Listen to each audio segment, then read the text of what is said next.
bias. Okay, that's fine. Sorry. That's fine. Yeah. So let's look at the definition of bias and imposter syndrome. So these definitions were taken from Wikipedia. So you note that I've quoted them there.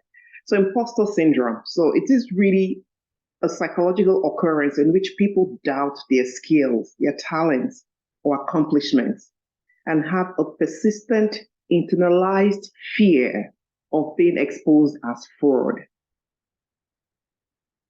So sometimes some people get some role and you're on that role, but you start to encounter some challenges and you start to feel in your head that, okay, or maybe I'm not well qualified for this job. I can't do this job.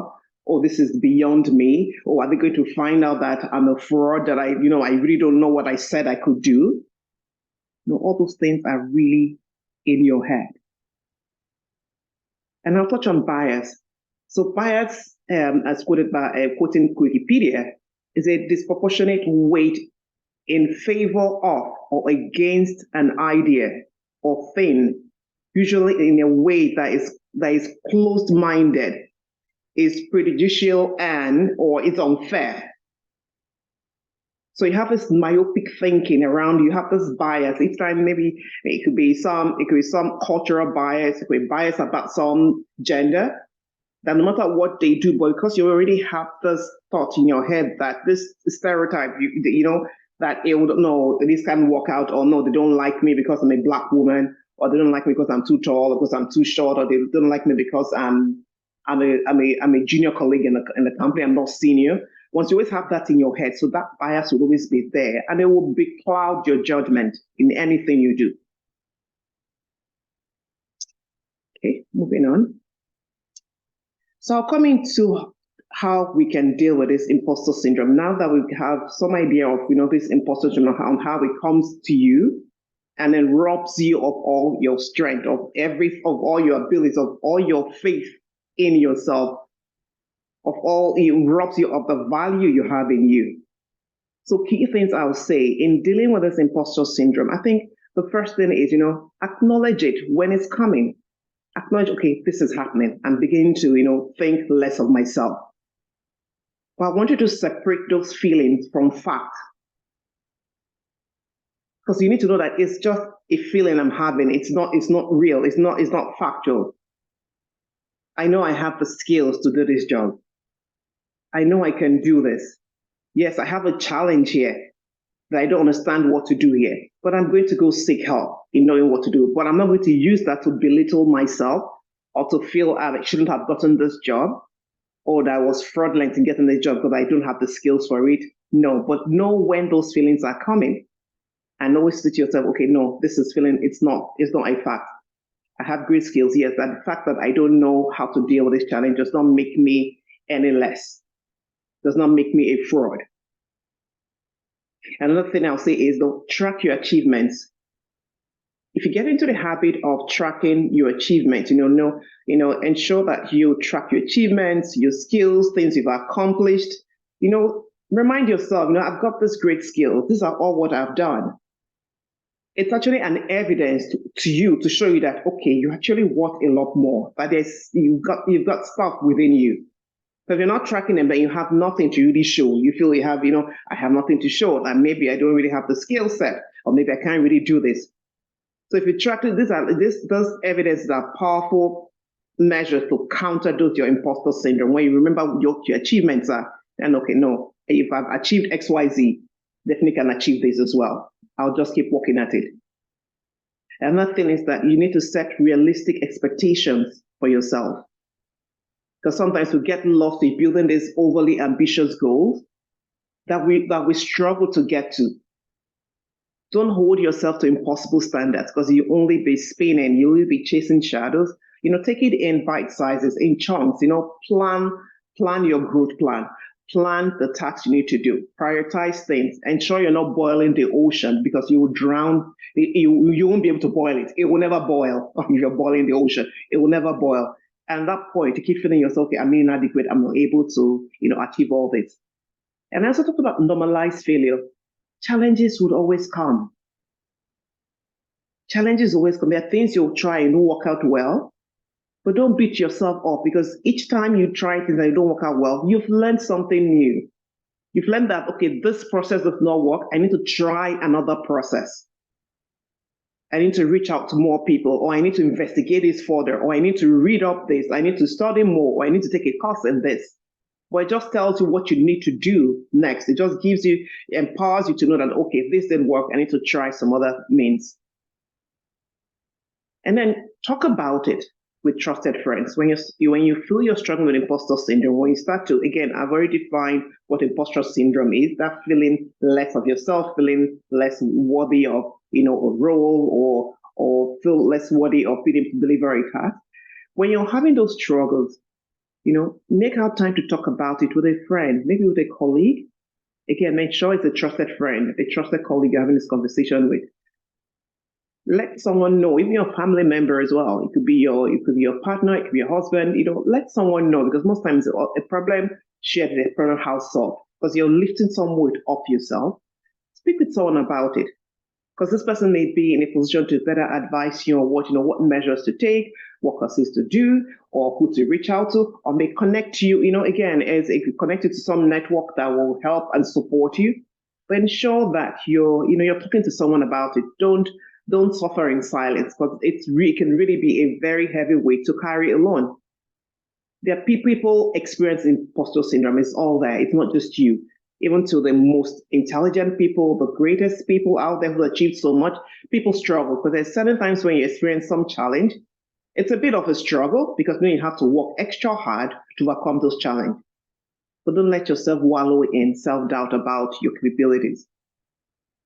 And then if your imposter syndrome starts to take you down, start to take you into depression, because I've seen people go into, very serious anxiety, go into depression because of what they're going through. Oh, I got this new job, but I'm just struggling. I'm not able to do anything here. This job is too technical for me.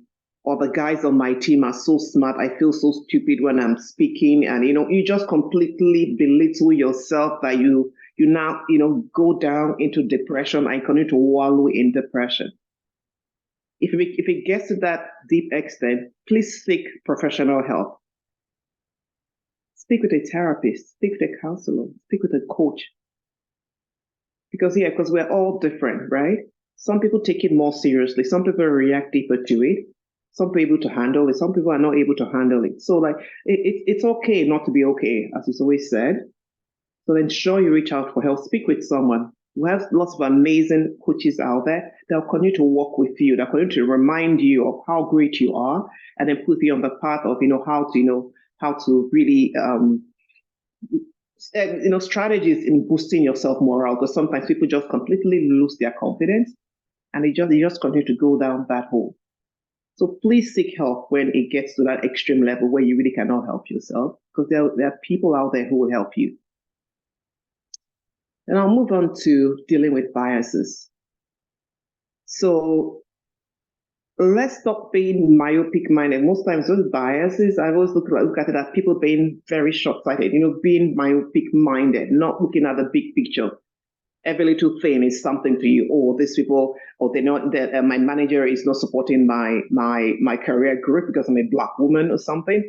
Or no, my colleagues don't like me because of my color, or they don't like me because of the way I speak. There are different things, right, for us. And I'm going for us more as for us Nigerian women. Yeah, we have very thick accent. Sometimes some people don't hear us well. It's okay if they don't hear you well. Speak again. Practice speaking slowly, so they can pick what you're saying.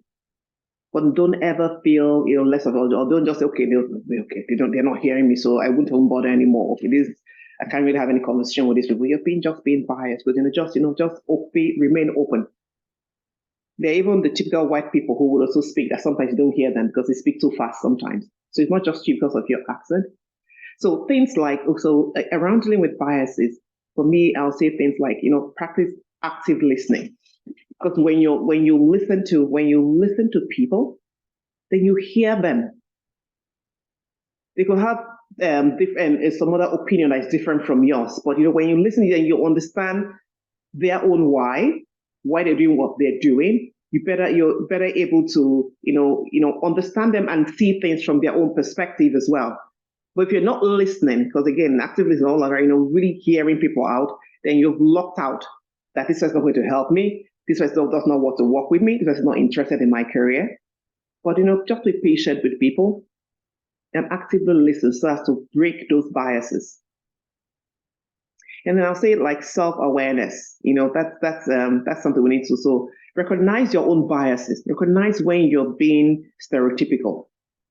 Know when you're trying to then acknowledge them, and then the acknowledging it really is your first step to mitigating that. So take that off your head that, oh, this manager doesn't like me because of my culture, because of my background. Take that off. Don't that because that could affect the way you work, the way you engage. Take that off and just be open-minded, because really maybe that manager is not even thinking about that. That manager probably wants to hear you, but because you've locked in and you don't want to have any discussion because you feel that he or she is not going to hear, is not going to support you, or is not going to like you because you're a Black woman, and then you decide to hold things back. No, that would be counterproductive. That would not work in your favor. And then for people, well, even if you're senior at where you work, and look at things around, be an advocate for diversity and inclusion, and show that, like hiring processes, that you're looking at and ensuring that you have a diverse team, diverse culture around, so that, because when diversity helps with bringing innovation, different cultures come together, and it gives that right balance within the team. And that you also are promoting inclusion as well. Because the way you treat people is the way people will treat you. Because if people know you're someone who is always trying to include everybody, when we're having a conversation, you're including everyone, even if you're a junior employee, but you're running a project, or you're working on this, or you're working on some system requirements with a business team. But the fact that when you go there, you're hearing from everybody, you're trying to include everybody, you always show that inclusiveness in everything that you do. People will know that that's what you stand for. And so when they're dealing with you, you ensure they're including you as well. Because Kemi or Wendy, they always stand for inclusivity. So in dealing with them, I'm ensuring that, I'm including them and engaging them, they're involved. Because the way you treat all that, that's the way people will treat you as well. Ensure you promote diversity in everything you're doing and at every level you operate. Ensure we always have that balance within the team, because it helps us in building our knowledge and knowing more about, other ways of doing things apart from what we think, or apart from what people who look like us or on our level, think. It just exposes you more. And I say things like, okay, call out biases when you see it. Please don't keep quiet to them. They say my people, perish for lack of knowledge. That's what will happen. It'll keep getting worse. When you see biases happen, call it out so that it is addressed. Because some people, they'll keep doing it. They'll do it to you. They'll do it to the rest of, they do someone else today, tomorrow. It keeps going.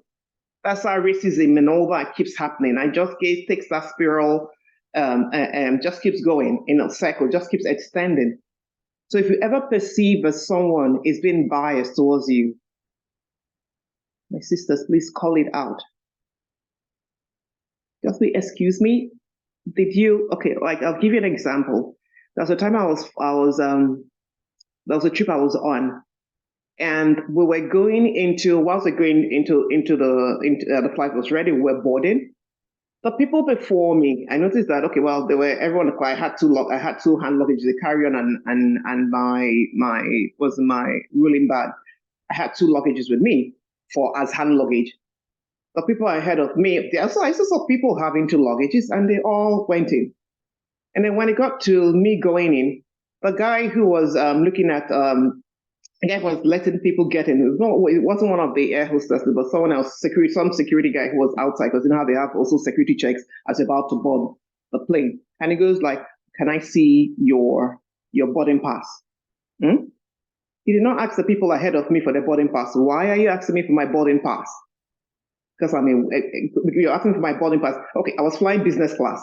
Those guys had entered. Is it that a Black woman cannot fly business class? All the people ahead of me were white, and you didn't ask them to show you their boarding pass. Why are you asking for my boarding pass? I take exception to that.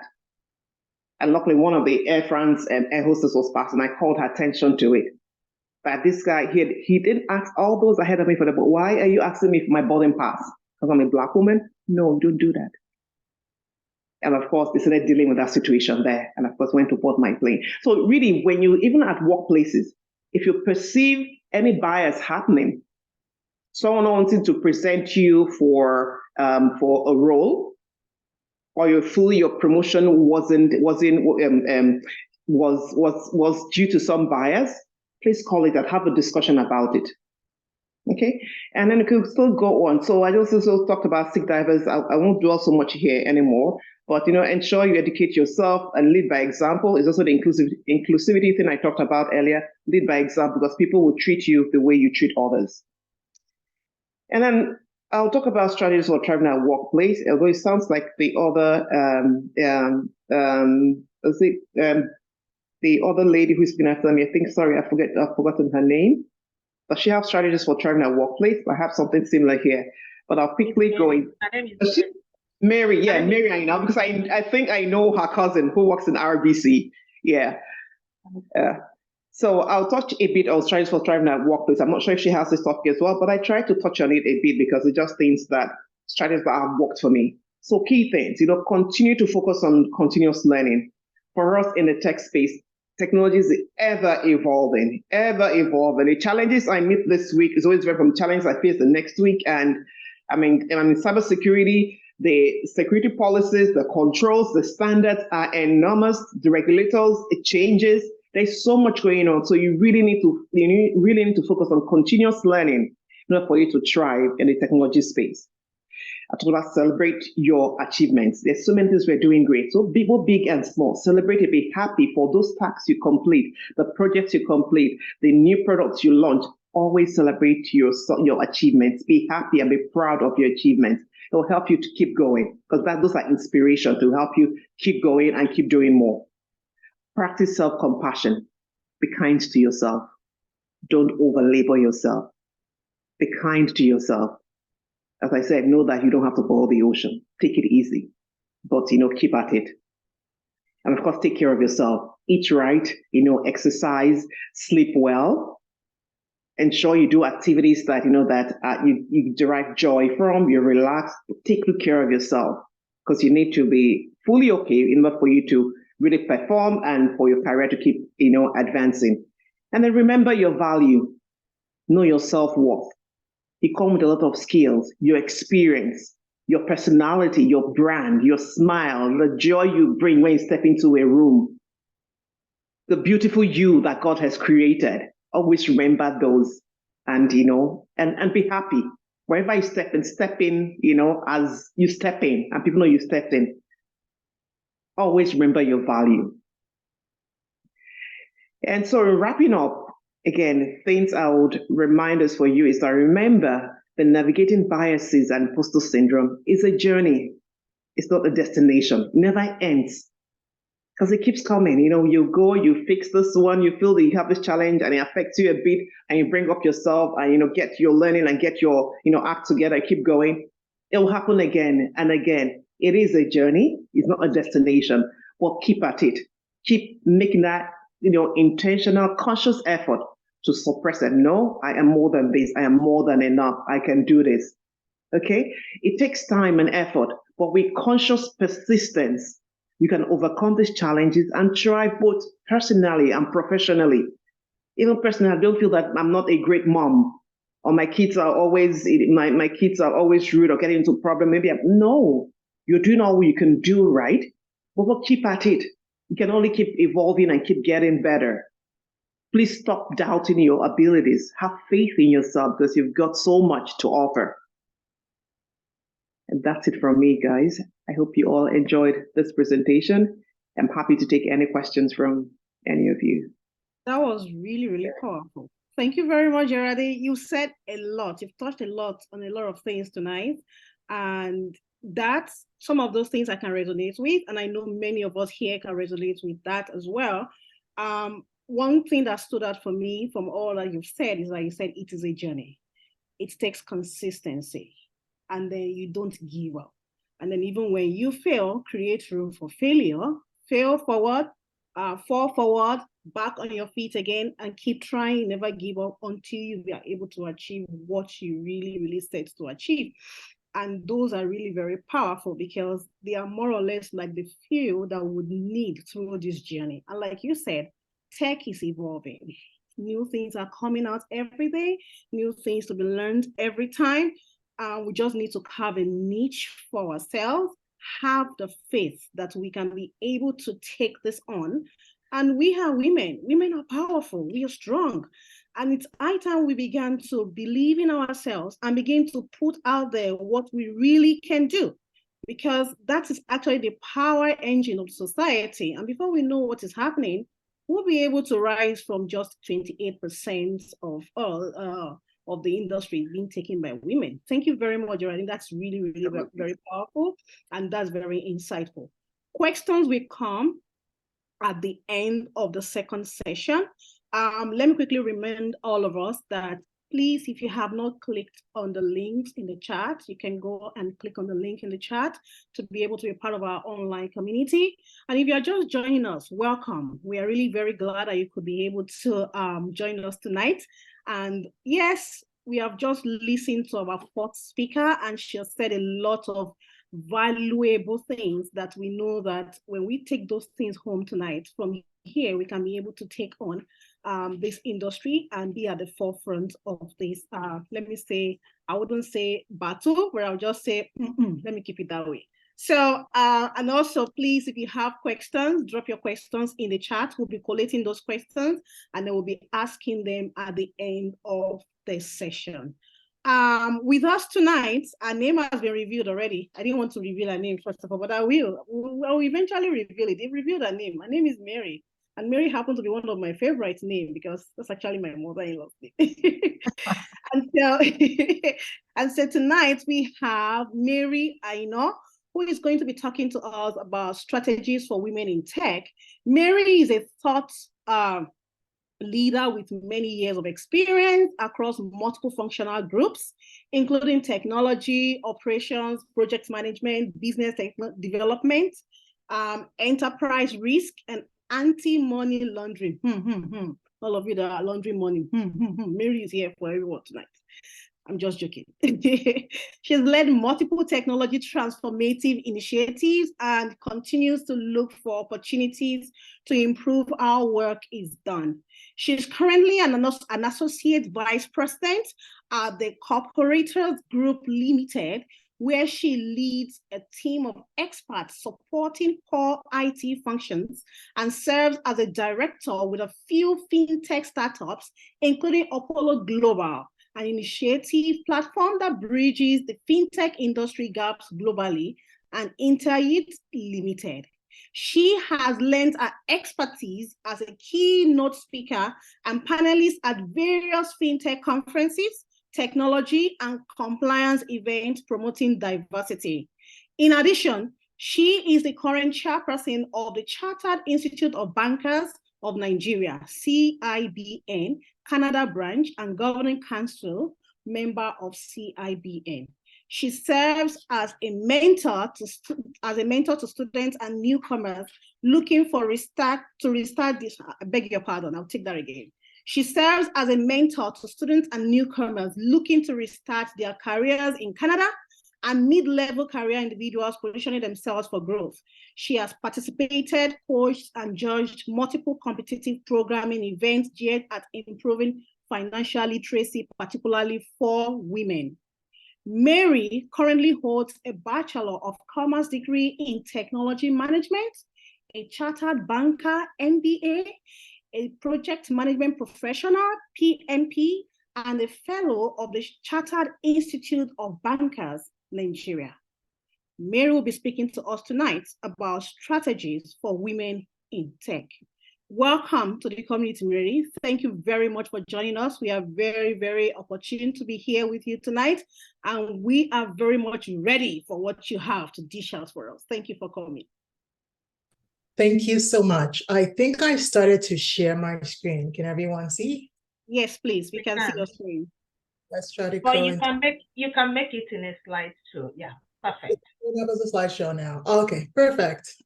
Thank you so much for having me. A big thank you to everyone for putting this together. I thought I would keep this short and simple and give a lot of time for questions. I will be covering my career paths, my learnings, and of course, having a final screen for some of the strategies that I have used in my career just to sort of help everyone. And we can take it from there. And Geraldine, I was just going to tell you that my cousin Bookie works with you, but I'm glad you guys have met each other. Yes, I know. Muki, she's told me about you. Fantastic. Thank you. So I'm just going to quickly cover my career path. And the reason why I thought I would do this is to also give stories about the trajectory and the movement there, just to help get some context setting. So I started out at one of the banks, CIBC, Canadian Imperial Bank of Commerce, back in 2007.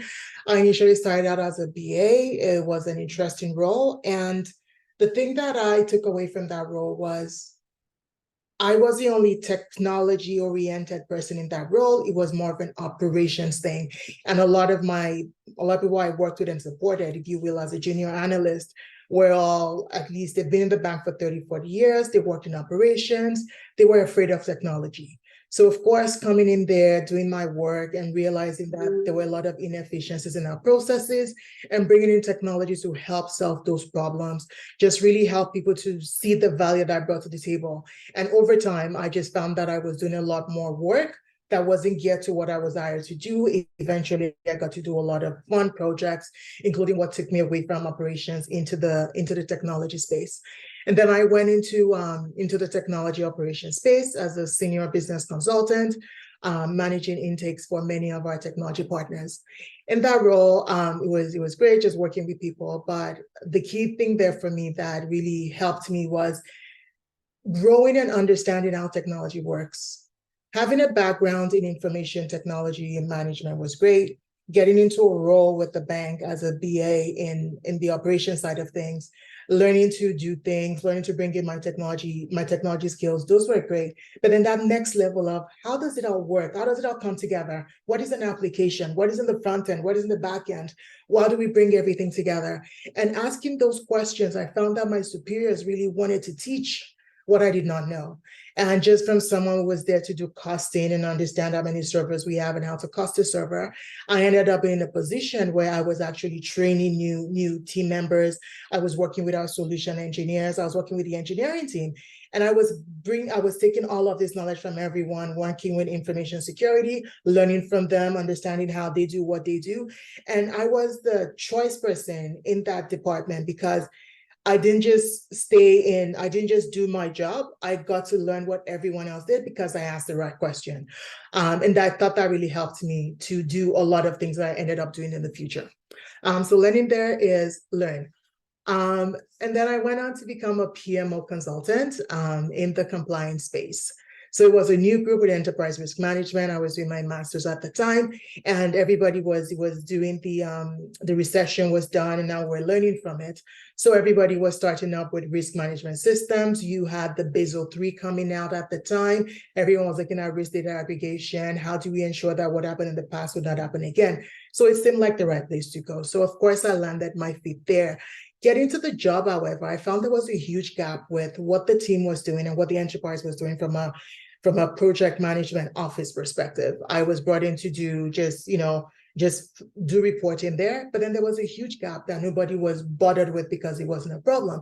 So I raised up my hand, called it out, and went out there, found information, worked with our enterprise project office, did some reading, did courses, and that's why I got my PMP, understood how should a proper project management office function, brought those learnings back and instituted something like that within our department.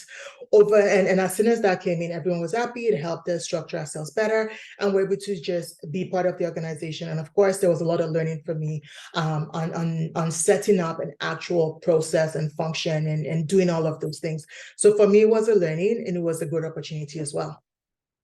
And so going forward, I took out a different position within the bank as well in the technology quality management office. I had never done anything in the QA space, and the vibe, the sell for me was the fact that I could take anything and turn it into something more fantastic. And that was how I sold myself to get this role.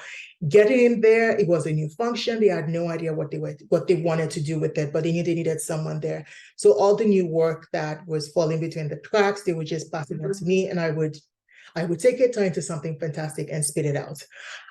So that really helped me there with everything else I'd done in the past, where I was learning, I was leading, I was learning, I was growing, I was trying to teach people. So that became one of those things where I went in, learned about finance, learned about quite a few things that I would never have done if I had just stayed in a different role or done something totally different. And then from that point on, I decided to take another position within the bank as a project director within the financial crimes transformation program. And it was an up and coming program. It's been running for a while, and they were looking for, someone that was able to build relationships, which I had done in the past, and just come in, figure things out, and keep it moving. And again, as I talked about everything I've done in the past, everything I've done just sort of helped me and built me to get into a role where we had no structure, we didn't know what we're doing, we knew what our end state was, and it was, how do we do the things in between? And then I went on to do a different role within technology within the bank from 2018 to 2019, when I left CIBC to look for opportunities. I landed at Bank of Montreal between 2020 and 2022, working within the personal and business banking technology. Again, at this point, I had built a whole lot of tools in my tool case, and I was able to carry that into a new role where they were starting up a department, wanted to set up a business management function, and with everything else I've done in the past, that just allowed me to do that work that I do, bringing me to where I am today within Cooperators as a property and casualty technology delivery support AVP. Now, in all of those times when I had gone through and learned, there were a few things that I picked up along the way. And I think one of the first ones is that you cannot grow in your comfort zone. When I first started working, I got to a point where I was very comfortable with my job, where I knew what I was doing. People would send me a message, and as soon as I saw the question, I knew what the answer was. And when I get to those points, one of the things that I learned is that if you stay in a place, you will stay there and you will continue. You will be comfortable, you will do things, but then where is that growth coming from? And that is where the learning comes to play, where you're like, okay, I know exactly what I'm doing. What is next? What else can I learn? How else can I grow myself? And if you get in a position where you're used to not being comfortable like I am now, then every time you find yourself very comfortable, then you know that, it's time to go to the next level and try something else and try something new. That is not to say that making a lateral move is not also a bad thing, because it also helps you learn and grow and figure out what it is you want to do. Geraldine also talked about failing fast. I think that a lot of us are very afraid to fail. We don't want to try new things because we're like, what if we're bad at it? But then I always tell people that I coach, what if you're good at it, right? You never know if you don't try it. And if you do fail, then at least you know for next time, you learn something from it. And we do encourage that in my team as well, where we're like, try something. Worst case scenario, you will fail. We will come back, figure out what we've done wrong, and move forward from there. We're dealing with a production issue right now because, we didn't do something right. And, the system went down. We learned from it. And next time, we will not do it again. So we're better off for it. I mean, of course, there's all the cleanups that need to happen, but at least we know and we've learned something from it, and we're all better for it.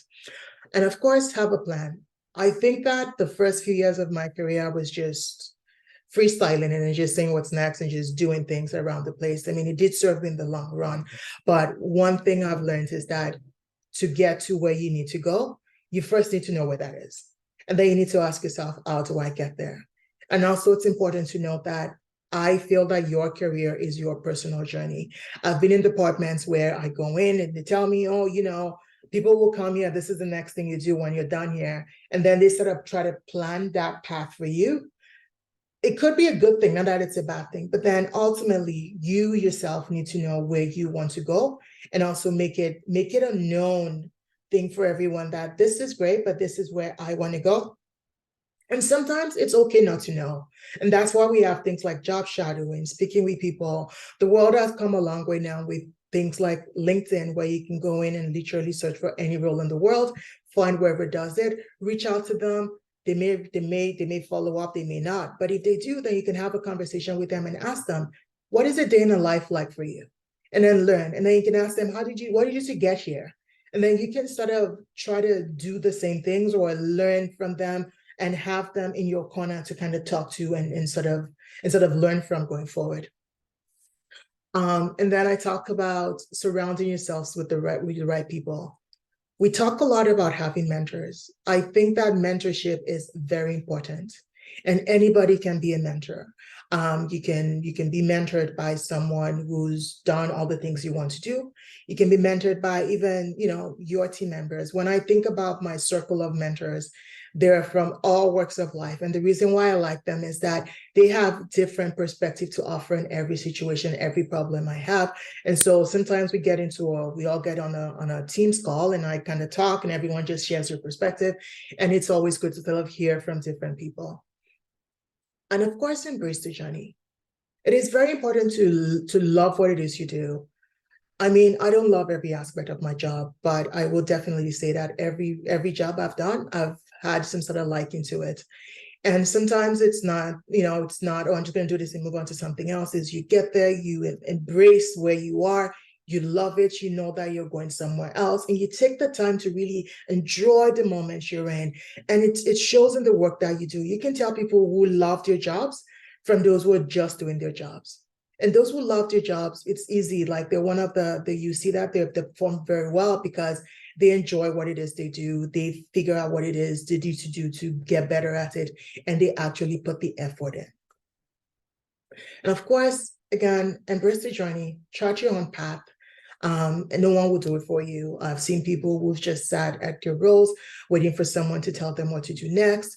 And it never comes because people just assume that everyone's happy where they are. And unless you sort of say, you know what, this is what I want to do. How can we get there together? Everyone's just sure that you are where you are and you want to be there.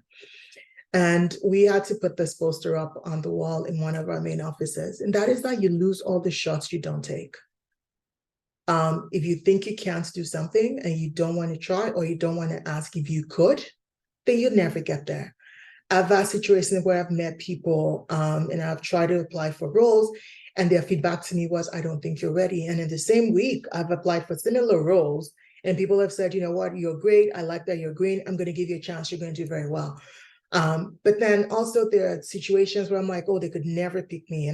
But let me just try. And I was lucky to be like, oh my goodness. Or I didn't try. And then I saw the person that got the role and I thought, oh, I know this person. I could do that job. So my thing is, if you see an opportunity that does sit well with you, try it out. No one's ever gotten shot for applying for a job. And some of the strategies that I wanted to share on my journey is, the first one is always be prepared. And what does that mean?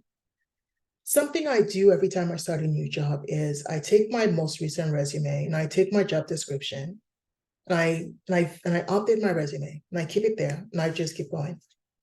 And every time something good happens at work, I go and I update my resume as I update everything else.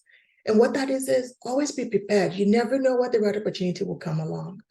And you don't want to be the person where someone's like, oh, Mary, I have this position open. I think you're perfect for it. Send me your resume. You're like, oh, I will send it to you in 3 to 5 business days. That tells the person that is looking out for you that you're not ready. So always be prepared because opportunity doesn't come when you're ready for it. It comes when you least expect it. And of course, always try to make yourself visible in all that you do. And what does that mean? People only go after people that they know in most situations. We go online and we hear about job postings and, there's so many experiences I could share with you about jobs that I know that were never posted because whoever was hiring wanted someone that they knew and they reached out to people that they knew. So make yourself visible. And it's not about just, being loud in the office. Is, taking those stretch assignments. It's about joining those organizations at work where you get the opportunity to meet people and network with them and talk to them and share your story so they know you They know your character. And it's not just about when they're working with you, but then they can also say, you know what, this person sounds like the kind of character, the kind of personality we want to have on our team. So, going to work and putting your 8 hours in and getting out, yes, that's great. But then also participating in all of those things allows you to be seen. I talked earlier about my mentors and supporters, and one of the ways that you can grow that mentorship and support group is, through participation, letting people see the work and the value that you bring to the table. And of course, in some situations, is really, if you see someone, like you see a leader whose profile you like, who you like what they stand for, you've worked with them, nothing stops you from sending out a meeting to them, from any a note to them and asking if they can talk to you for 15, 20 minutes, because you like their career paths, you want to understand their journey and things like that. And that's where those connections start to build, and where you get to meet people. Again, like I always say, two things will happen. They would either say yes or they'll say no. If they say no, most people don't say no. But if they say no, then you've tried your best. And that goes back to the whole, you lose all the shots you don't take. And it's important to have a network around you. People who you are in the same space with, people who have the same goals as you do, who can share a lot of the things that you do. And that's one of the things that I like about organizations like this, where everyone's together. You will have those off days where you need to talk to people and say, guys, how do we move forward? And having people with the same frame of mind, with the same context as you, can definitely help propel you forward, because there will be difficult days as there are easy days. And having a good network of people who've been there, done that, or who are going through the same thing just allows you to know that you have support on both sides. And of course, be open to new experiences. It's always important to always want to try something new. There was a survey that I heard about a few years ago where they said when women would apply to jobs, we would look at the job description, and only if we met 80 to 90% of the criteria do we apply to those roles, versus the men who just look and say, you know what, I can do that job, I'm going to apply to it. And I think that for me, it's what that did for me was be open to learning new things. Whoever's putting you on the job, knowing where you're coming from, they expect you to learn. If they wanted someone who was not going to learn, they wouldn't be looking at your resume, right? So when you're looking at opportunities, always look at what can I bring to the table and what can I take away from the table. It doesn't have to be 50-50, it doesn't have to be 40-60, it doesn't have to be, 30-70. The big difference is that persistence that you do to get there if you think you want to, and also the strategies you take in approaching the jobs. So for example, if you're applying for a job that you could definitely do, perhaps you meet maybe 30, 40, 50% of the criteria, rather than just posting the resume and hoping that ATS would grab it. That's when you would put a cover letter in, try to look for what the hiring manager is, and try to, talk to them in an open email. This is what I have to offer. This is my past. This is why I would be perfect for an opportunity within your team. It doesn't always work out, but again, if you don't try, then you don't get. And of course, as you're trying to grow and get to the next level and just, build your career, it's always important to ask for feedback. No one is perfect. We all think we are. I think I am too. But always, if you don't know what you need to work on, then you might go with those false assumptions about yourself, and that could deter you from getting to where you need to go. And of course, talking to people around, when you finish a project, making sure that you talk to those you've worked with. What did I do well? What can I improve on? And even with your leaders, what did I do well? What can I improve on? And even with your peers, when you have regular interactions with them, is there something you think that I should be doing differently that you think could definitely help me? Is there courses I could take? Are there things that I should be doing? And even because that is the preparation part of it to get you ready for where it is that you want to go. I think those are all the tips that I have for today. I thank you all so much for inviting me to this, and I look forward to conversing with you some more. Thank you. Wow, another loaded session. Oh my goodness. It's been an amazing night. That's what I can say from this end. The fact that you put practicalities into what you've explained to us, letting us know that there are a lot of strategies that we can use, but you were able to pinpoint some of them, or even coming more than one time, more than twice. Like you said, you started by saying surrounding yourself with the right people. And then I heard you mention that again, have a network around you, people that you can talk to, you can share similar, you share similar frame of mind, and so on and so forth. These are actually strategies that are, I can say, are attainable, they are practical, and are easy to actually overlook. But for you to bring this strategy to the fore tonight has really opened our eyes, I would say me for one as a person, to be able to see that even though it might seem like it's not a big deal, it's something we can do in a passing and just let it go. We shouldn't let it lie. We should get hold of that opportunity and run with it. And for all that you explained, you said, I kept on doing this, I kept on doing that. And I said to myself, like, you kept on trying something new, you kept on giving, you were not afraid to go ahead and try something new and learn from it, which also tallies with what Geraldine told us in the beginning. Like, we should be prepared to learn because tech is evolving. And I think as far as this industry is concerned, sisters, I would say that these are very key skills. Forget about the technical skills and all of these are key soft skills that we need to have. And like she said, the employers are not looking for those that are 100%. They are looking for who is willing to actively listen, who is willing to learn, who is willing to take the extra step or to go the extra mile to do what needs to be done to get the job done. And that is actually something that stands out for me tonight. And I say thank you very much, Aina. Thank you very much, Mary. Thank you, Mary. Thank you, Geraldine, for all of these talk that you have given us tonight. I'm blown away, and so I'm short of words. I'm sorry. We'll continue. All right. So yes, we have gotten to the question and answer session.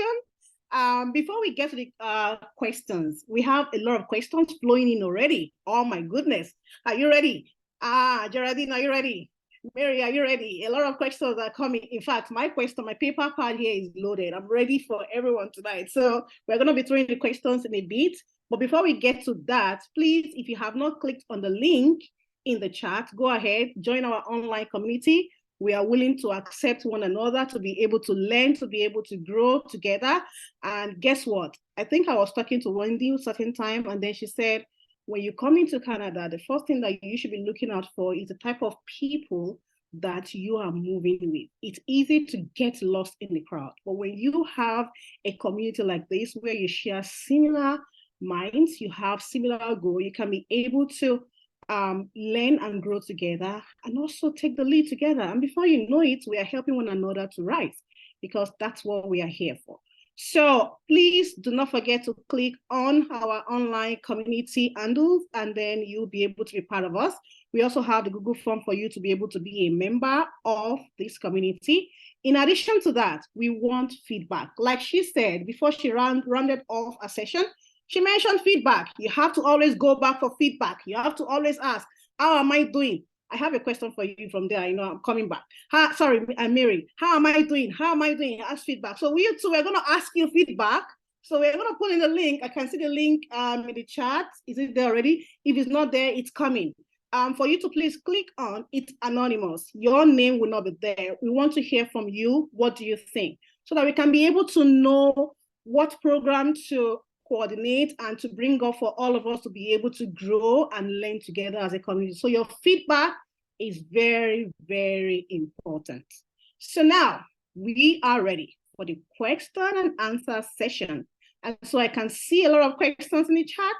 I will just be reading them out according to how I see them here. So please feel free to call me back if I did not I missed your question. But I'm just scrolling up now to be able to see if there is anything I've missed. Oh, I can see some nuggets already. Okay, growth and constant learning is important. Thank you very much, Wendy, for that. Great learning plan and so on and so forth. They're in the chat for us to be able to see. Now let's get into the question. Okay, this is question to Geraldine. Geraldine, how do you effectively balance and grow in your career as a mom with little kids? It could be overwhelming sometimes. My sister, I agree. Over to you, Geraldine. Yes, very good question. So it definitely can be overwhelming. I've gone through that. Now my kids are grown. My first son, or my first child, is he's 24. He lives on his own right now. The second is 23. She's in med school, and the third is my baby is at Waterloo. He's in his first year. So they're all grown now. But when they were younger, it wasn't easy, because for me, I never had a career break. I was working all through. Even when I was in Nigeria, when we were much younger, in Nigeria, maternity leave is 3 months, right? And you're back to it. It's here that we have the luxury of you can take 1 year or 9 months. That wasn't it there. And even being here with them, my kids, when they were much younger, they were very active. So they were into hockey, they were into soccer. My other son one was in hockey, the other was in soccer, and my daughter was in competitive dance. And I was full-time in IT and in operations, production support, where work is 24/7. Like there's a lot going on, there are things going on, there are change implementations going on at night. I'm checking on my teams, how things going, the escalations happening. So your life is in constant chaos, but you have to still learn how to balance it out. You can balance it. So I start from I work with schedule. It's right for the home front. At work, you can't really manage your schedule, especially if you're in production support, where things can go wrong at any time. But from the home, you plan out, your schedule on how you're going to manage the kids, the time everyone has to wake up, the time you have to get up, do the meal prep for them, for those who need to take lunch to school. You plan that from the night before. You know what you're planning for the next day. In fact, for me, I even start from the weekend to plan, okay, these are what the kids are going to, this is the lunch pack I'm going to make for them to take to school during the week. And then this is what we're going to eat. I plan it all out from my weekend, because that chaos during the weekdays with work and getting them ready to get out and you get out, it's a lot, boy. So you have to have a schedule on how your days are going to run through the week and with the kids. And then for the kids, depending on their ages, depending if you have the luxury that the school is not too far from you, try to encourage the kids from the right age on how to walk to school. Because initially, I don't know if you're still dropping off and everything, but by the time you start getting them to start learning some level of independence, you need to wake up, I need to take your shower, you need to, go have your breakfast, and this is what to do. And you need to clear out after yourself, but again, depending on their age and what they can do. So you're going to have the kids to be part of that journey with you. They need to do some work. And then you will have to have a schedule with which you operate on the time you wake up and the time you start to work with them on the home front, and then when you have to get out, because you also need to get to work on time, because you're also a career mom and you want to ensure everything's going well on the career and then on your home front. And of course, try and ensure that you get out of work on time. Sometimes it can be difficult, depending on the nature of what you do. But if it's 5 that you shut down at work, please ensure that, once it's from 4, you're starting to wrap up things, so that at 5, you're getting up because you need to quickly get home to get to your kids. And they have extracurricular activities, you need to get them to it. And then for areas, you can carpool with moms, so there are moms that can help you take your kids to be to swimming or to whatever, the dance or whatever. At the point, I also had moms that are always, okay, on certain times, can you help me pick my daughter to dance? When I'm coming back from work, I'll pass you and I'll do the pickup of the kids. So I can pick your own child and pick my daughter and take them over. You take them to the venue and I take them back home. So there are things you're going to have to work around. You're going to have to leverage your community a lot here, especially we being here in Canada, where we don't have maids, we don't have relations supporting us here. You're going to have to work out how you plan your schedule for the day with the kids and your work, and then how you also plan with your friends and the support around you. Leverage support around you, because you really cannot do it all. Sure, you have adequate support around you, and then I also know some women here who don't have their husbands here, who are working here. The husbands are back in Nigeria. Again, you may not have your husband there to help split the work, because some people are in that situation, and then some have their husband there to split the work. So you can ensure you split the work if you have your partner here.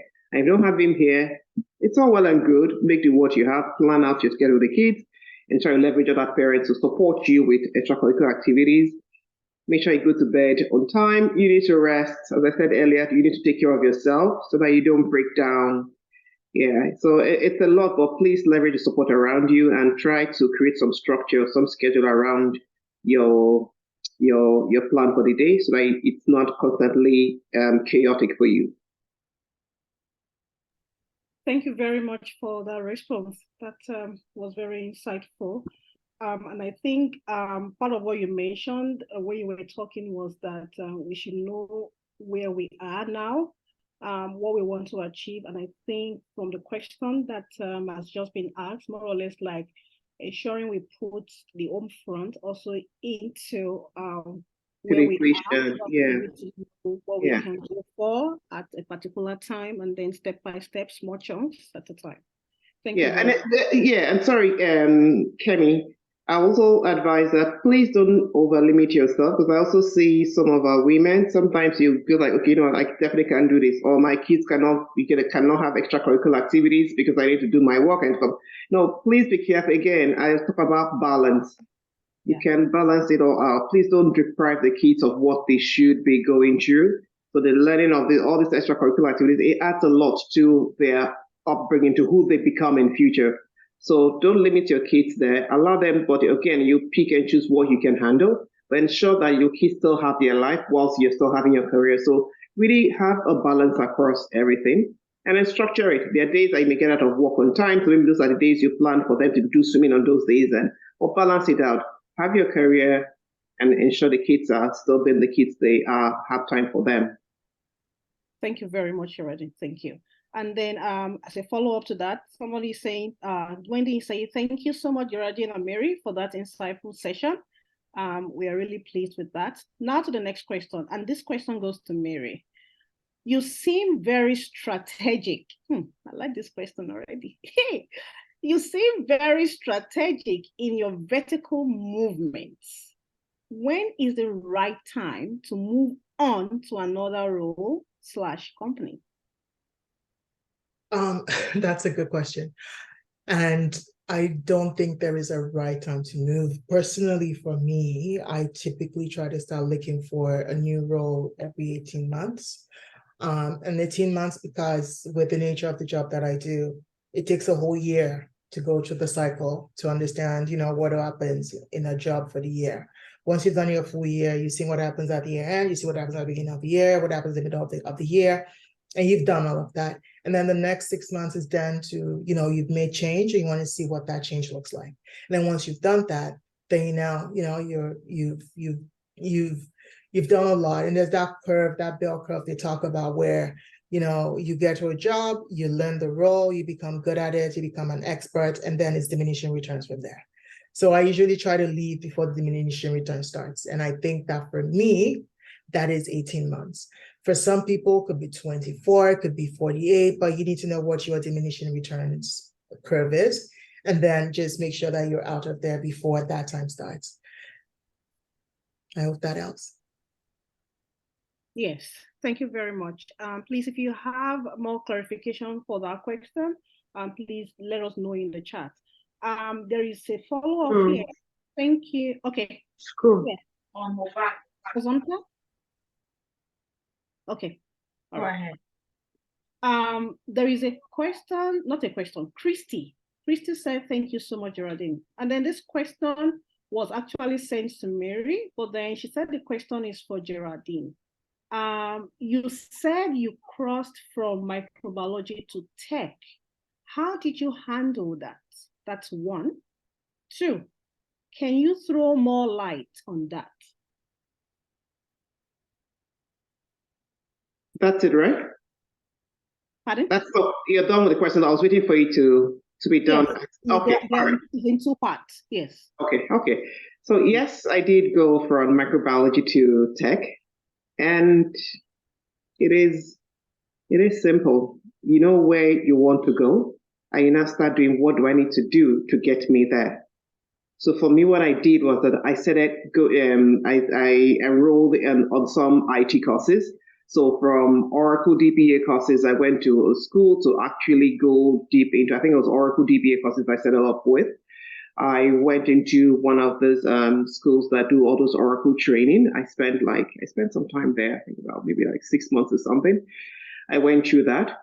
And once I was done with the Oracle training, and I just kept going. I just kept doing various IT certification courses, and both the training and the certification.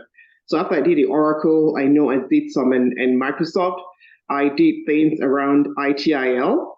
ITIL, for those who are not as technical, you can definitely go into ITIL, because with ITIL, ITIL, you can be able to go into areas like change management, configuration management, incident and problem management. So configuration management. So those are the softer parts of IT we can easily plug into, because for every company we always have the change management, change and release process. We'll always have incident and problem management. So I did all those ITIL courses. You just keep going. I did PMP as well. I took some other courses in Scrum. I've done a number of Agile courses. So you just keep growing in IT. You just keep taking courses and then trying to ensure you also do some certifications as you go through it. And then as you do these courses, you now start applying to the roles that are applicable. And then you get into that space and you start to learn more and grow. I did my Oracle, went into to become a DB at a company, but from there, I started seeing other areas like in IT service management. So I started doing IT courses. I went on that side, started managing operations and service management. I went to doing things around Agile, and then I did the safe one, what's the skilled Agile framework. So you just keep, as I said, in technology space, it's an ongoing learning process. So the technology is ever evolving. And if you want to remain there, you have to keep looking for what is relevant, where do I really want to play, and then you start to educate yourself. And then, of course, apply to roles there, and then you just keep growing. And of course, within the company where you work, you actually can learn a lot there. As Mary talked about, so in doing her roles where she played as a project manager, she was able to engage with the BAs, the engineering team, the security team, and as you're working, you're picking a lot of stuff from them, because within the organization you work, can actually move into different teams in the organization, because based on what you're learning as you work with people.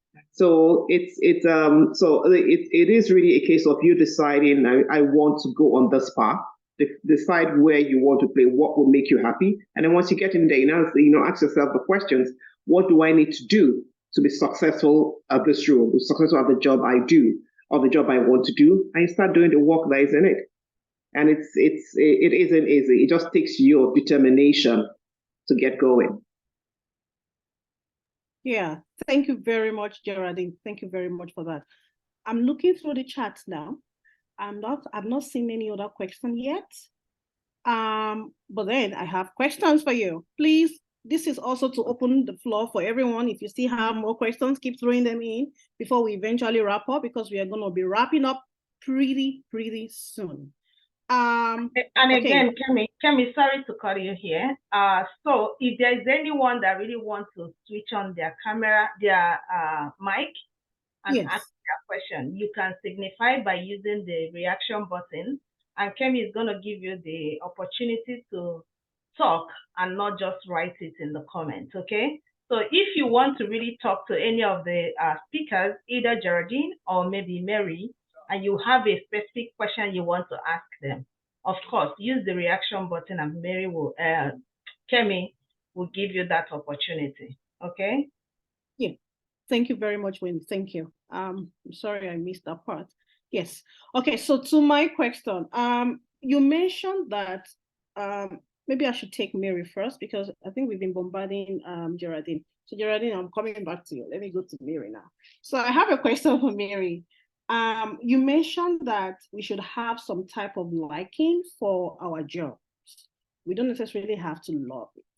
My question will now be, at what point do you draw the line between loving what you do and aiming for the 6 or 7 figure job?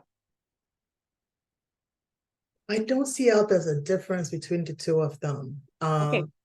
You could love your job and you could still be in the 6 to 7 figure range, right? I love what I do. And as I said, we have a huge production issue going on that I'm also dealing with on the side. But, this is what gets me going. It's we have a problem. Let's get on a call. Let's figure it out. Call this guy, call that guy. What's going on? Everyone's together. It's 10 p.m. it's 8 p.m. on Friday, but we're dealing with an issue and it's good and we're excited and everyone's just there. Do you guys want to go get food? No, let's finish this. You can see that passion that comes from everyone. And, if I didn't like my job so much, I'll say, oh, I have to be here. Oh, this, and you're not pushing people. You're not driving them. You're not putting your best work in. So it's very important to whatever you do, you wouldn't like all the aspects of your job. There are parts of my job that I definitely, if you took it away from me, I would not miss it. But then I have to do it because it's part of what I do. But then the pieces that I love so much. And then the ones that I don't love as much, I still have to do them. But majority of it, find roles where you can find things you love about what it is that you do while still making the big bucks that you want to make. Thank you very much. One other one for you. You also touched on feedback, and that it is very important. Now, how do you ask for feedback without putting yourself forward as being incompetent? But what is wrong with incompetence if you're trying to learn to grow, right? Because sometimes you just don't know if you're doing something right. And I'll give you an example. So recently we've been having some performance issues at work, not with me, but with, other members. And as I was talking about it, and, I had all this confidence, on this, or someone could do that. And then I was like, oh, something said, why don't you ask what you can do differently? And so I stopped and I asked around, like, okay, since we've talked about this issue, is there anything else for me to do that could make the way we work better, right? And people will always tell you, sometimes they shy away or they're not comfortable. And that's why when you're asking for feedback, you also need to be willing to receive feedback. Because if you go to someone and say, what can I do differently? And they say, oh, your emails are too long, they're too wordy, I don't read them, they don't make sense to me. And then you go, oh, how dare you talk to me like that? Why do you think I have to put all this, then put that in? The next time you go ask for feedback, no one's going to give you anything. And yes, I get it. Not all feedback is very constructive. And not all the time when you go to get feedback, will you hear, what, you're doing a great job, you're doing an excellent job, keep doing that. And that's why you even sometimes have to guide people to say, what should I keep doing? What should I start doing? What should I stop doing? And that way you have that thing there for you. And if people find that you're always asking for feedback, once you do it once or twice, the third time you would not have to go to. And that means not just the bad, but also the good. Because sometimes, we don't get enough pats on our backs when we do fantastic and phenomenal work. And when people know the kind of person you are, who's always looking to improve themselves, then they're always willing to help you learn and grow and give you that kind of feedback. It doesn't mean that you're incompetent at what you do. It just means you're a person that wants to be better at what they do. At least that's us. Yeah, thank you very much. At this point, before I ask any more questions, so it doesn't look like I'm Oliver Twist, always asking for more. I will open the door for anyone who is willing to ask questions. Please feel free to use your mic and then ask your question. You can just signify by raising your Zoom hand, and then we'll know you have a question or you have questions. So, okay, Kemi, while we're waiting for people to raise, I can see Yemi's hand is up, but I just have something to share based on one question that someone asked, and I think the person threw the question to Geraldine. This is more like my personal experience, which I believe is going to help one person or two here. Okay, when we women or mothers, we are thinking of how do we, in terms of family, home front, and also our career as well. There is something is very difficult in this land, yes. Having nobody here, sometimes some people don't even have their spouse here, they are just here with their children. But one thing I know I have done in the past that have helped me a whole lot, and I felt like to share that because I feel it's going to help one or two persons, yeah, I remember when I came in here newly, it was so difficult for me to cope in terms of family and my work and other things I do. So what did I do differently? What I did is I had to look out in my locality, as in people living around me, especially when I go for school runs. What I normally do is I look out for people that are like mine, kind of, you know. So it happened that I had people living around me.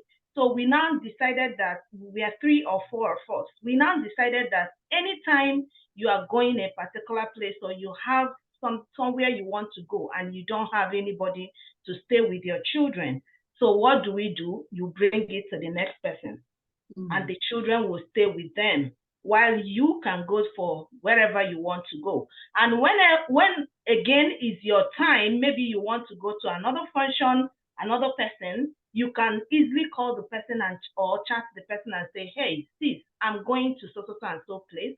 Will you be chance for my children to stay with you for maybe 1 hour or thereabouts while I come back? So sometimes people come in, I'm saying this for those that are coming to Canada newly, or even those that have stayed here. A lot of people do ask me, how are you doing it? How are you coping?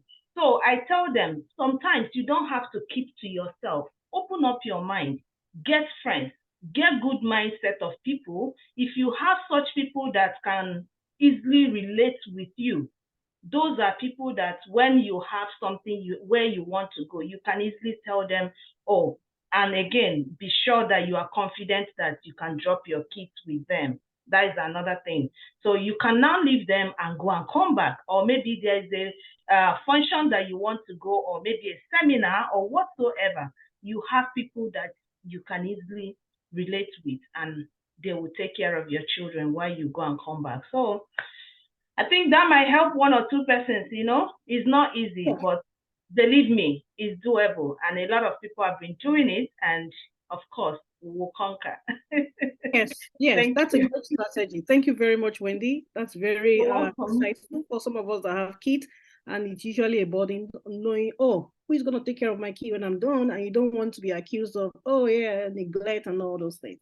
Thank you very much for sharing that. All right, so we go to Yemi. Yemi, would you please unmute yourself so that you can ask your question? She has. Oh, yeah. Good evening, everyone. Good evening. I'm Kemi. Thank you, Geraldine and Mary, for for the fantastic session. I really enjoyed it. Thank you. So my question, I actually put one of the questions in the chat. My first question, okay, both questions is to Geraldine. Like, how did you get your first job? Why I'm asking, because I also studied microbiology back in Nigeria. And when I got here, right now I'm in school. I'm studying Linux and security, although I'm also doing like business analysis by the side. So the second question would be that, do you mentor newbies who are just getting into tech, or is it just those who are already in the system? Are those both of you mentor? Or are you open to mentoring the younger babies? The younger ones. Thank you.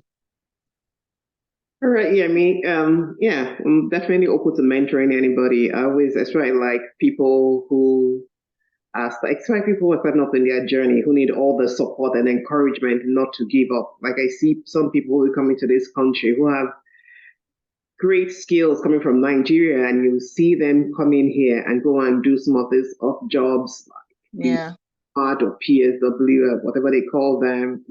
It doesn't have to be like that. No. It's still a case of believing in yourself and knowing your worth, knowing what what you've got, what you're bringing. Then you find how you harness it. So, regards to how I got my first job in tech, it was back in Nigeria. Yeah, it was in Nigeria. It was in Nigeria that I did my pivot to tech. Oh, okay. It was in Nigeria. And then when I did it, then honestly, it was actually quick for me, because once I was done with the training I went through for my Oracle database, because that was the first one I did from once I left the lab. And once I was done with that, because I got a job, and I started working. I went into that job, and I had to travel to outside of outside of the state where I was living in Lagos then. I had to go to Delta to work because the company I was working for was in Delta. It was a government job in Delta. I had to go there to go and I picked up a DBA role there. But I knew that for me that I was moving into tech, and I needed to start building my experience in tech. It was very painful for me because when I had my first child there. It was very difficult for me to leave my family behind and travel for it. But I had my eyes set on the goals I wanted to achieve. I knew it was going to just be for a short time. And believe me, I spent 6 months on that job. And in that 6 months, for that 6 months I was there, I cried almost every day missing my family because it was a very young family then. I had like a baby at home that I left and, went off to do this job. But, that move I did kicked off my career in tech, my over 20 years career in tech. That move I made then is what kicked off this journey for me. And then so from there, when I left there, after the 6 months, at the end of 6 months, I actually quit the job. I came back to Lagos. I couldn't take it anymore, even with my family. But shortly afterwards, I got a job and it worked out very quickly. I got a job with a software company in Lagos. And because again, I've had my tech experience with that, with the tech company in Delta then. So I started building experience because the experience people look at. I went into a software company, started working there. I think a software company. I was only there for maybe 1 year. And then I got a job with Econet. And then Econet, and then from there, I just, kept going. I was in Econet, and of course, we went through all the name changes to Airtel and all that before I left there. And but I was almost a director there before I left. I was senior manager, about to get my promotion there before I left to start coming to Canada then. And when I came into the country here, before I came in here, what I also did before I did my immigration to this country was that I was already in the tech space. So most of our tech certificates, they are global. So be it from PMP, I had PMP, I had my ITIL certifications up to expert level. I had my Oracle DBA course. So it's same thing, same technology across the world. So when I was coming here, I didn't have any fears around it, although I was just like, okay, but I'll see. But I had gotten to leadership role from Airtel then before moving here. And I also had an MBA from Warwick Business School. So for me, I had prepared, before I did my move to Canada, I had prepared myself. I had looked at everything I had and knew that I didn't want to, go below where I was. That I was going to keep moving forward. And when I came in here, settled my kids, and once my kids were settled through school, I was looking for a job, and I got my job. In fact, most of the jobs I got since I moved into Canada were actually, I was headhunted for most of them. I think the only job I applied for, maybe just my current job is first job I applied for. But for other roles I've had just calls coming in. I was seeing your resume here. I think another thing I did was, you post your resume on, I think that would help, on, Local Police when I moved in here. And it was from there, and I just only get a call from somewhere. I saw your resume and I want to chat with you. And then from there, the rest is history. In fact, the first job I had in Canada here, what I was asking for, by the time I met the CEO, by the time I went through all my interview stages, and the final was to meet the CEO. When I met with the CEO, who was a woman then, said, you know what, I'm going to pay you more than you are asking for. Wow. Yeah. So and that was my story here. But I think the key thing is, just having that confidence in yourself and prepare for every move you make. Before I came in here, I prepared for my move. I ensured that, I had all my top certification so that I can continue in my tech space. In Nigeria, my certifications, my trainings, that's how I started getting my job. So I really didn't have that. I didn't really have any gap in my career from after I left university. Because I always, and I always just before thinking, know where you want to go to. What do I need to get me into this role? What do I need to get in? Both seeking mentors, seeking people who are in that space to learn from them, the training courses I need to do, how I need to prep myself, how I need to prep my resume. You really need to do the prep work to get to where you're going. Yes. Thank you so much. Can I connect with you on LinkedIn? Absolutely, Yemi. Okay. Thank you. Thank you. Thank you very much. I'm also asking that. So if you're a mentor, I didn't do my biology. I didn't do my biology. Well, I know you would. That is fine. I mentor everybody. I won't be a body. Thank you very much. That was enlightening. Thank you very much. All right. Over to you now, Adama. Thank you very much. I mean, it's been a very interesting event so far. I've definitely learned a lot. Now, I have a concern, right? This is to Mary and to Geraldine. You guys have already, like, your profile spans over like a 20-year period. And we have, like, most of us are like mid-career people that probably already spent about 10 to 15 years working already and coming here. So, I mean, how late or early are we into the game? Especially because we want to get in and still grow to be like, AVP and VP and all of that, So, I mean, how do we speed up our trajectory? Like, how do we, make up for lost time in this tech space? Because I actually did speak with somebody earlier today, and he mentioned that, look, maybe you're late because I started like 2008 and 2009, and I've come here the same thing. And both of you started like 2009 and all of that. So yes, we may be coming in at a very funny time, So how do we bridge this gap? How best do we, distinguish ourselves to the extent that, we're confident enough to actually vie for, not those junior entry roles. Yes, we do have to build our work experience, no doubt. No matter how we customize the resume, we still have to go in to learn, right? So how do we close this gap, and what prospects are there for people like us that are, that have already spent 10 over 10 years in another field and are just coming into the tech space? Yeah, that's just my concern. I hear your concern, and I think it's valid, and thanks for bringing it up. But from my personal experience, my dad got into the tech space at the age of 55. He had just retired from his career, and he wanted to start a business, and he had a name, and he thought, okay, fintech is big, we're going to get into that. And now, he is one of the foremost fintech experts when it comes to financial technology and where technology is going to in most parts of Africa. And that is to say that it's never too late to start, right? And if you wait and say, you know what, why should I start now? 5 years from now, 5 years would have gone past and you would not have started, right?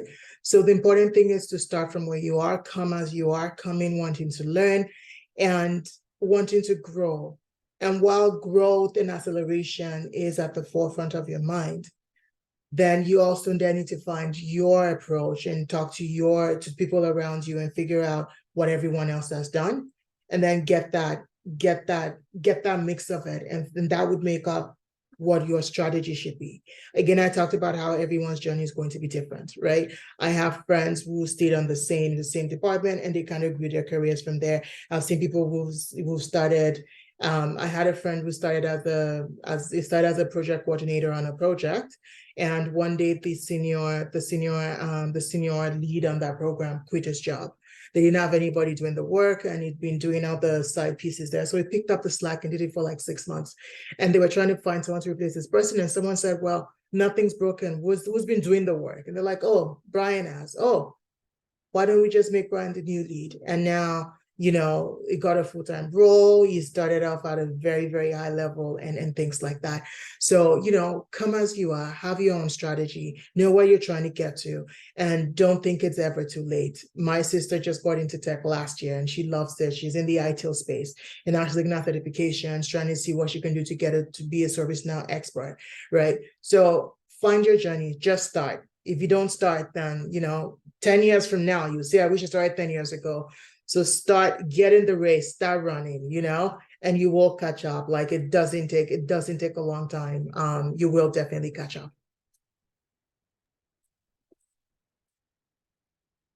Thank you very much. Thank you. Thank you. Yeah, thank you very much, Miri. That was very insightful. And that phrase I can see Petayo mentioned, never too late to start. Come as you are. So if we have somebody who can start like your dad started in his 50s, then there is hope for anyone to begin from where we are. Thank you very much, Mary. All right, Ayomide, can we hear from you now? Hello, good evening. Thank you so much for such a encouraging and inspiring class.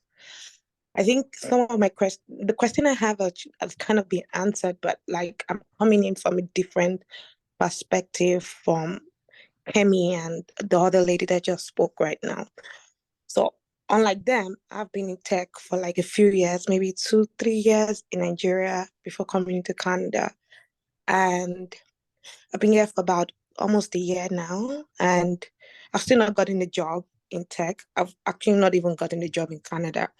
I've just gotten a job and I'm just doing like, I'm trying to find my way to get into tech. I've applied, I've done all the resume, link up with people, I've done everything. And sometimes it's just frustrating and you just feel like maybe you're just not getting it right. There's sometimes that's just like that.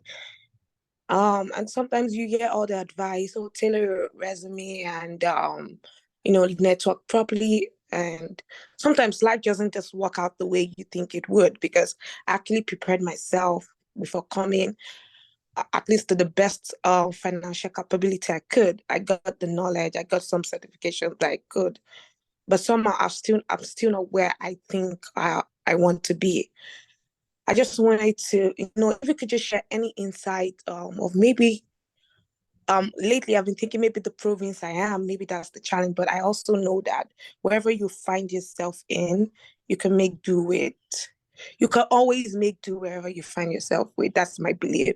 So I'm trying to get myself out of that negative ed space. I just feel maybe if there's any insight you could share. I've reached out to you, Mary, on LinkedIn because I actually got really inspired by your career projection. It's really inspiring. I try to connect with you on LinkedIn, but I just wanted maybe if we could just share a little insight from my perspective. I know you've talked, both of you, Geraldine and Mary, have spoken about it, but just from my perspective, that's. Okay, well, I'll just say, quickly speak to you on that because, so you say you've been applying for 1 year, it's not worked out. Please definitely don't lose hope. I know of someone who had applied for like over 3 years and then get a job. And eventually when she got a job, she actually even got a director position. But in that 3 years that she moved into Canada and was applying for jobs, she was even applying for jobs on a supervisory role and the lower levels, even the manager, because again, this was someone who had gone very high up in her career in Nigeria. But when she came in here and trying to get a job for, I think it was almost 4 years it took before she got a job here. So you can imagine the level of frustration. I'm sure she'll say she has written over 200 applications and all that. So, when your time comes, it's a case of really keep at it. Because eventually when she got a job, she got a 6-figure job, she got a director role from someone who had felt so depressed that she went for a manager or some junior level role and didn't get it, and she was beating up herself that she didn't get those roles. So but eventually when it happened. So again, what I would say on that is, keep at it, keep looking out for different job sites to upload your resume, applying to different companies. But the key thing also I'll look at is like what certifications do you have? What certification do you have? What roles are you applying to? Because you need to actually look at, so what are the roles that are most in demand here? There's somehow you have to also, when you move countries, you need to pivot your career a bit. I know a number of people, almost everyone goes to do the business analysis course because there's always, and again, for all the good reasons why, right? Because almost every company needs a BA there. So that's why I tend to say a lot of Nigerians, when they come to this country, everyone becomes a BA. Even for those who are lawyers, everyone becomes a BA because there are lots of jobs there. So that is also a good way to plug yourself into the market. Then if it's like ITIL courses, like IT sales management courses, like this guy even doing ITIL, I always tell most people, go in and do ITIL, start from doing the ITIL foundation. Because like things like they're always looking for change managers, incident managers, problem managers. I always see all those roles, incident managers. You always see them always advertised. Most companies need those. So those are ways so that way, if you plug into the market, get into one of those roles. So when you're there, once you get in somewhere, then you can start to advance. You can start to go, because by the time you do those entry level incident management or business analyst role, you finally become the senior BA, or you start to be the head of the service desk if you're doing incident or problem management. And then you start to move into, or you go into project management. So you can easily go. So I think most times when you come in newly, you need to about really be like strategic in looking out for jobs, especially if you're in the tech space. You need to be sure that this is really what is required out there. And do I have a certification? Do I have my resume built properly to apply to these roles? Am I applying the right way? Do I need to look at, do I need to leverage some help or pay some company to help me with resume building? Because I know a lot of people struggle with resumes. Even for me, I don't really enjoy writing resumes at all. But you look at how things go and you want to get it right. So that way your resume gets an opportunity to be picked. And of course, in this day and time when they use all this ETL for selection of candidates for interview, it makes things a lot straighter that you now really need to pay attention to, my resume, how is it aligned to the job role I'm applying for? What chances do I stand? Because, with applying to this job, how have I expressed my experience to line up with the job I'm applying to? Because there's so many factors that come in to play here. Well, look at the certifications you have, look at the way you apply, look at your resume, and you know what, keep at it. Don't let the rejections deter you from applying. Just keep going. So I always use this my friend's example on how if you need to say that the person should wait where should he get some manager roles, and eventually she gets a director role.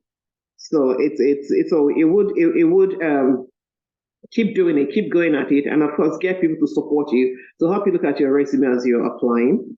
And before you know it, you'll get in somewhere, and once you get in somewhere, you start to move from there. But don't lose hope. Just keep going. Thank you. Thank you so much. So that's. Sorry, Kemi, you were muted. Okay, sorry. Thank you very much, Wendy. I want to ask you, Mary, would you want to add something to what Geraldine's just mentioned? No, I think she covered everything well, but I wanted to ask what province this person is located in, where they think they can get roles. Okay, Adama. Sorry. Is it Ayomide? Hello. Oh, sorry, I didn't get clearly, please. Oh, what province are you in? I'm in Manitoba. Oh, okay. Oh, but the good thing about COVID is that many of the tech roles are now like just across Canada. You can work from anywhere. I have 2 resources who work with us from WinTECH. We have some people in Moncton. We have people all over the place. But everything Geraldine said, I completely agree with. I mean, personally for me, it takes me about 6 to 8 months to get a role. I mean, now I'm a lot better in the sense that I just, I talk to recruiters and say, you know what, I think I'm ready. What's out there? Let's go for it. Right. But, when I was always looking, I would always apply to many, many, many, many jobs. And, sometimes you get those rejection letters and they're not very pleasing to the eyes, because they're telling you, oh, sorry, I went with someone better. And you're like, why not me? What's wrong? But to Geraldine's point, I almost want, like you said, you linked with me on LinkedIn. We'll connect. I want to see your resume. I think that's the first step, and we can work on interview skills and things like that. And it's very depressing. I totally get it when you have all the right things. You can do the job. You can even do better than the job, and of course you don't get it. So thanks for raising that. I hope we can connect offline, and happy good luck to you, and I'm sure something great is going to turn up very soon. Thank you so much. I'll send a message right away. Thank you. Thank you very much, Mary. That was very insightful. We actually want to wrap up the program. But just before we do that, okay, remember, I have a question. I had to open the floor for everybody. But before I ask my question now, I want to see Sandra. Sandra has something in the chat here. She said, question, differentiate. Question, differentiate being in your comfort zone and giving yourself grace. So I think she wants you to please differentiate, and she wants the answer from any of you, either Geraldine or Mary. So yeah. So when you say giving yourself grace, I assume that you're giving yourself time to get comfortable. And it's one of those things where when you're comfortable versus when you're still learning. You get to a point, for me anyways, you get to a point where you're doing your job mindlessly. You know, you come in, you know what it is. You're just like, oh, you know, this, that, and you get it going.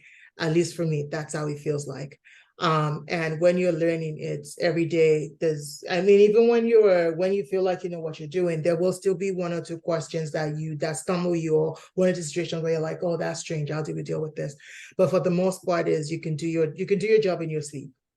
That is when, for me, I'm like, okay, I'm in my comfort zone. Time to go somewhere else and try something new. I hope. Yeah. Yeah, and I think I'll add a bit to it, because what I read through, I'm trying to like think about what she's thinking, because being in your comfort zone and giving yourself grace.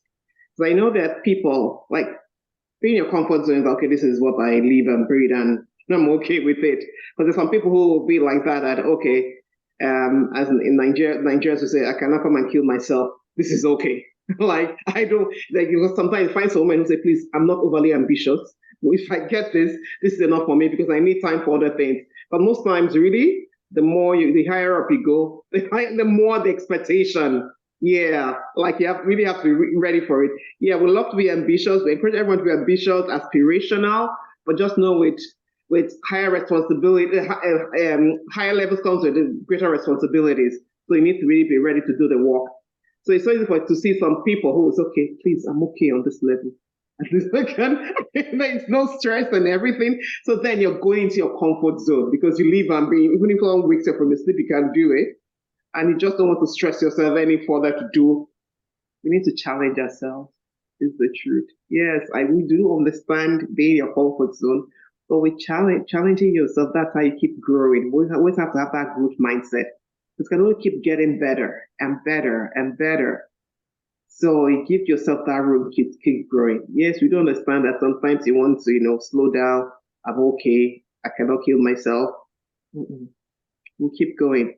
But yeah, but you pace yourself. But you know, we keep going. We want to be up there. That 28% that we're seeing of women in tech, we want it to hit 50, 60. Because we can do it, and even much better. So we have to keep going. We're not slowing down, because we're going to above 50. And we get there a baby step at a time, and then we know that eventually we'll get there. It's actually a huge one, because I am crossing from being an educator to coming into tech, having discovered that I have passion for tech. It's actually a big jump, but then I can resonate with everything that you both have mentioned tonight, including what Wendy said, that you don't give up. You keep learning, you keep pushing. I can categorically tell that very soon my testimony is going to come through for everyone to actually be able to listen to.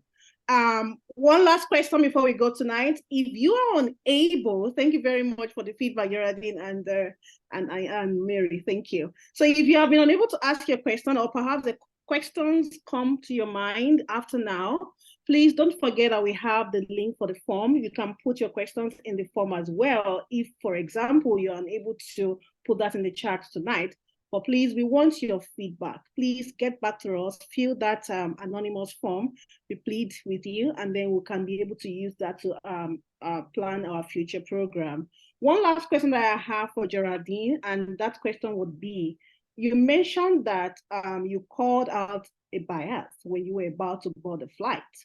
That is a huge one, because there is a fear of, what would they think I am? Oh, I'm a woman in society. I shouldn't be confronting people, fighting. Some of us, I want to save my head. I want to save my job. So we play it safe. Even if bias is going on, I just look away and just pretend like I didn't see it, or just try to be diplomatic and all that. At what point do you think that it is safe to call out biases? Yeah, so as people say, well, you pick your battles, but I think honestly there are certain times, maybe for me, that I've gone to a certain level in life that there's certain things that are unacceptable to me. Some might be different personalities, and people who are quiet, who are introverted, and so I really don't blame some people when they don't call it out, but I do continue to encourage, no, speak up, even to our kids. No, someone, talks to you in an unacceptable way, call it out. Same for adults as well. Don't take BS from anyone. because people will always do it. You would always see all those conscious and unconscious biases happen. And it is our responsibility to speak up, to call it out so it can stop. This is what all our ancestors and all the have gone through and gotten to where we are, where it is really crazy. And people right now are busting and talking about it. Let's keep talking about it because it's actually getting better. People are becoming a bit more respectful than they were before. And because we call it out, and when you call it out, you're also educating people. Because some people feel it's okay to laugh at you when you speak because of the way you sound. It's not okay. Let's learn to say, excuse me. You just call it out. What did you just do? So I think sometimes, yeah, it could take your own kind of personality to call it out. But even if you're the introverted person, you can't call it out right there. Raise it to your manager that this person spoke to me in a way that is unacceptable, and let your manager deal with it. Just like when you have compliance issues and various kinds of non-compliance that you have to go escalate to, be it your manager or to some compliance board, but you have to speak up, because if you don't speak up, that bias will continue to haunt you, and you continue to live in anxiety and depression because you feel that, okay, they would always never want me to do this, or people, if I speak now, they laugh at me, so I wouldn't speak.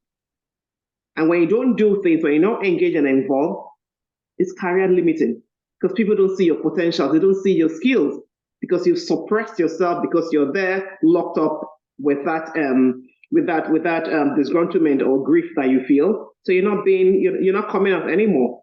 Then it means you're not going anywhere. So we need to learn to speak up. But again, if you can't confront it right there and then, speak with your manager, speak with someone, even let HR know. That's why HR is there. So please call it out so that you don't continue to suffer inside, because it is there. It happens and it keeps happening. Even people who are still in leadership positions, it still happens when you go for senior leadership meetings. So but once you sense it, you call it out right away. And if you're not bold enough to do it, go to the right channel to call it out. Thank you very much, Geraldine. It has been an amazing experience for us tonight. To wrap up the session, you both have said a lot of things. Geraldine, you mentioned it's a journey. Keep at it, but with conscious persistency, we will get there. You said we shouldn't doubt our abilities. Mary, you mentioned always be prepared for the job, even before you get to take on the job. You also mentioned that once we get the job, put the resume side by side and the job description and update your resume, because opportunities come when you least expect. These are very powerful insights, and amongst many other that you mentioned tonight. I want to say thank you very much. It's been an amazing journey with you tonight. We know that we've had a fabulous Friday. I know that the other sisters can also testify to that. And on this point, we want to say thank you very much for coming to bless us with your stories tonight and with all of the experience that you've had, so that we can be able to learn from there and be able to rise. And we know that very soon, testimonies will be coming out from this community to be able to share with even other people out there, to have confidence and to be able to take it on from the 28% to maybe 70%, not even maybe, no, don't doubt yourself, 80%, all right? And we are looking forward to that. The most important thing to remember today is that don't miss out on this chance to be part of a movement that empowers women in tech, because we know that together we'll break the barriers and shatter the roof. Thank you everyone for joining us tonight. We are really very pleased to have you. It's been an amazing moment. I want to say thank you for being part of us, and thank you for the future program that we'll also be organizing for the community. On this note, we will draw the curtain. But before we draw the curtain, I want to ask if anyone has anything to say. Wendy and the rest of the sisters in the WinTECH team. Yeah, thank you so much, Kemi. And I can never say thank you enough to everyone that joined today's launch. I really appreciate each and every one of you. It has been an awesome night. Like, seriously, it has been an awesome night. And I must say thank you so much. thank you for joining and also for your presence, your support, your questions that you asked. They are very, very nice, you know. And again, I also want to say a big thank you to our speakers. I can never thank you ladies enough. Thank you, Geraldine, and thank you, Mary, so much for sharing with us from the wealth of your knowledge. We quite appreciate each and every one of you. Your valuable contributions, they are well reached, you know, and we are saying a big thank you. All right. And again, I can never wrap it up without saying or appreciating my team members, you know. They have been so wonderful, incredible ladies, and I want to use this opportunity to as well encourage, appreciate each and every one of you, starting with our program coordinator, which is Kemi. Thank you so much for all you do. And I want to also say a big thank you to Placidia. Placidia is our membership and welfare coordinator. We say a big thank you. And for Ifetayo, which is our coordinator for mentorship and career support. So now that brings me to this. I remember someone was asking in the chat if there is going to be a mentorship program, and I keep responding to that chat because I will tell you, yes, of course, there is going to be loads of programs that we are going to be doing. All right. So you will want to, if you are not in our WhatsApp group, there is a form that we already drop in that you can fill up to join the community. Okay, we have tons of programs that are coming up, and one of them is part of this partner mentorship. Okay, so we are going to be having a program on mentorship, and please look out for that information. Okay, yeah. So while I progress, I'm also going to thank Sandra and Kemi. We have awesome two Kemis among us. And Kemi and Sandra are our communication and social media coordinators. We are saying a big thank you for all you guys do. And also Ife Oluwa, thank you so much for being there and championing our partnership and also sponsorship coordinator. That is it, okay? Thank you so much. I really appreciate each and every one of you. Thank you, my fine ladies. I call them fine ladies because they are absolutely fine. So that is why we call them fine ladies, all right? The last but not the least, I want to thank also all our members for their support and also their participation both here and also in our WhatsApp group. I really want to appreciate each and every one of you. As we embark on this journey, we look forward to building a thriving community where women can network, support, and lead in tech world. Okay? Thank you so much once again for your unveiling support. Let's continue to collaborate. Let's continue to network and also grow. Thank you, and do have a wonderful evening. But before you go, do not forget that we have our social media handles. And like I said, we have our membership form. Don't forget to click on all those links. It's just going to take you like 1 minute and you are done. All right. And again, for our free anonymous form, that form, your information is not going to show, but we just want to use it to more like improve on what we are doing. So we would like you to also fill up that form under 1 minute or thereabouts, you're done. Okay. Thank you so much, everyone. I really appreciate you and enjoy the rest of the night. Thank you. Thank you, everyone. Bye-bye. Thank you. Thank you. Thank you all. Bye. Bye, everyone. Thank you. Thank you. Thank Bye. you. Thank you. Thank you so much. It was really a Thank nice you. one. Thank Thank you. Bye. Thank you. Good night. Thank you.